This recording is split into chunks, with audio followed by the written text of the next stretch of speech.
বন্ধুরা, এই যে যে বাচ্চাটিকে দেখতে পাচ্ছেন, এই বাচ্চাটি সেই ওয়াজুদ্দিন স্কুল থেকে আসছে আমার দোকানে বিরিয়ানি খাইতে। 30 টাকার বিরিয়ানি খাইতে রিক্সা ভাড়া হচ্ছে ছেলেটার, আসতে লাগছে 40 টাকা, যাইতে 40 টাকা। মামা, তোমার রিক্সা আইছে?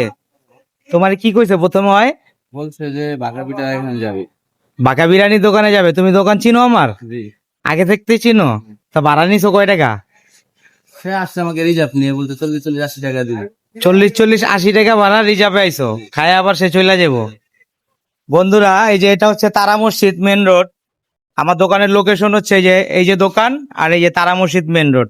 ওই যে গাছগুলো দেখছেন, ওটা হচ্ছে বেরিবাঁধ। বাবু, তোমাকে অসংখ্য ধন্যবাদ, তুমি এত দূর থেকে 80 টাকা রিক্সা ভাড়া দিয়ে আসছো, যার কারণে তোমাকে অসংখ্য ধন্যবাদ। তুমি আরেক প্লেট খাইবা আমার পক্ষ থেকে? টাকা ছাড়াই খাও মামি, খাইবা আমার পক্ষ থেকে? ধন্যবাদ তোমাকে। তোমাকে আমি আমার পক্ষ থেকে আরেক প্লেট দিতেছি।